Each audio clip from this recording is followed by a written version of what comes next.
قبل بداية كأس العالم بأسبوع خلونا نتوقع أنا وياكم حامل الكأس بالدوحة مين راح يكون. ومثل ما جاي تشوفون كل مجموعة راح تطلع راح نختار منها الأول والثاني وهكذا لحد ما نوصل للدور 16. قطر، إكوادور، السنغال، هولندا. فراح نختار هولندا كأول وأقول السنغال كثاني راح يكون.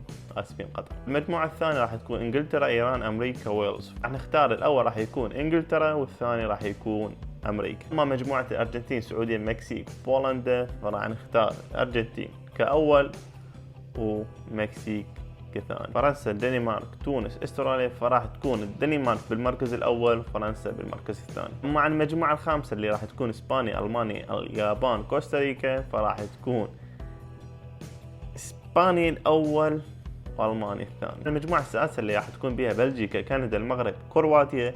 فراح أتصور إنه بلجيكا الأول والمغرب الثاني. المجموعة السابعة اللي بيها البرازيل، صربيا، سويسرا، الكاميرون. فراح نختار البرازيل الأول وسويسرا الثاني. وهيك راح نوصل للمجموعة الأخيرة، البرتغال، غانا، أوروغواي، كرواتيا.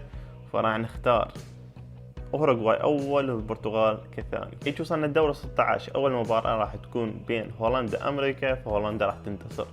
الثاني أرجنتين فرنسا، باي باي فرنسا، أرجنتين راح تنتصر.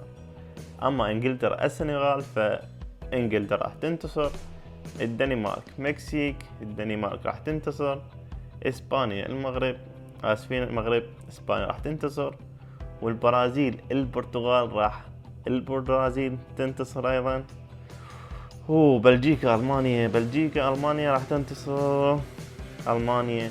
وسويسرا أوروغواي راح تنتصر أوروغواي. عندنا الربع النهائي راح يكون هولندا الأرجنتين، الأرجنتين راح تنتصر. إسبانيا البرازيل راح تنتصر. الدنمارك إنجلترا راح تنتصر.